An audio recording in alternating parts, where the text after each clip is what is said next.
واخيرا يا صديقي الاهلاوي احنا بدأنا عصر ياسين منصور رسميا. النهارده الاهلي بيبتدي عصر جديد مع ياسين منصور. اللي فات ده كله كان كابتن محمود الخطيب ليه وعليه، الراجل ما نقدرش ننسى انجازاته. اخر سنتين الدنيا واحد في داهيه. النهارده طبعا بيقدموا الشكر لجنه التخطيط، لجنه السكاوتنج، لجنه التعاقدات. الثلاثه دول يا جدعان بصراحه كانوا رايحين في داهيه. مع كامل احترام بقى لزكريا ناصف ومختار ومحسن صالح وكل الناس اللي كانت موجوده دي. الناس دي يا جدعان خلاص عافى عليها الزمن وجابت اخرها، مش من السنتين دول بس، لا ده بقالهم فتره كتير. عك في عقود وعك في لعيبه بتتجاب بفلوس عاليه جدا، هم ما بياخدوش الارقام دي. لعيبه بتيجي ما بتعملش حاجه، عين وحشه قوي في الاهلي. يعني الاهلي بقاله فتره عينيه مش حلوه جدا في اللعيبه بصراحه. الفتره دي يا جدعان كانت من اسوأ الفترات اللي عدت على الاهلي من حيث كل حاجه. بقى التخطيط، مفيش تخطيط يا باشا، انت مش مخطط لاي حاجه في الدنيا.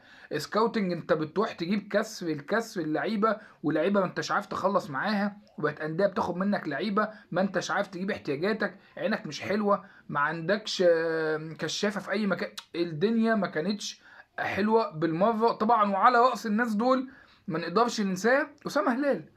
اسامه هلال ودانا في داهيه من العقود والحاجات اللي كان بيعملها، غرقنا. الراجل ده بالظبط غرقنا ومشي. بيان تاني الاهلي بيصدروا على طول يا باشا، وبعد ما بنضيعش احنا على طول يا باشا رسميا كابتن محمود الخطيب. عشان بس بقول لك احنا في عصر دلوقتي ياسين منصور. رسميا محمود الخطيب بيدي بقى النادي لكابتن ياسين منصور وكابتن سيد عبد الحفيظ. خلاص يا باشا، سوق واحنا نحاسب من الاخر. خلاص اللي فات ده كله حماده، واللي جاي بقى حماده تاني. اصل ما تقنعنيش، اصل كابتن ياسين منصور مش صغير عشان انت تحطه وتقول له انا عايز منك فلوس بس وما يديرش.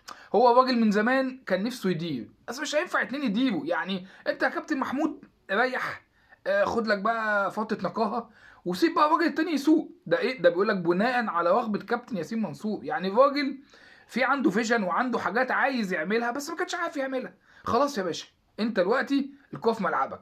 خلينا بقى نشوف اللي جاي. وانا بصراحه يعني عندي امل وثقه في اللي هيعمله كابتن سيد عبد الحفيظ وياسين منصور. الاول ما كانش عندي، ليه؟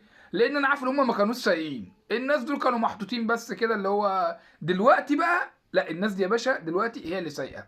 انا شايف ان الفتره اللي جايه هتبقى حلوه على الاهلي بصراحه يا معلم. معاك واحد بيحب الاهلي، معاه فلوس. وعايز اقول لك على حاجه، ياسين منصور ما تقارنوش بممدوح عباس. اوعى تقارن الاتنين ببعض. ده ياسين منصور في حته تانية خالص خالص. بص ممدوح عباس عامل ازاي. ياسين منصور ده قد ممدوح عباس 18 مره سكه ودغري يعني. فانت دلوقتي عندك حد هتعرف بقى، هتعرف تاخد وتدي مع اللعيبه بقى، تعرف تاخد وتدي مع الانديه. الحاجات اللي كانت بتروح منك ما اعتقدش انها تروح. يعني في شويه حاجات انا شايف انها تتظبط الفتره اللي جايه، وان شاء الله ان شاء الله الاهلي هيرجع واقوى من الاول.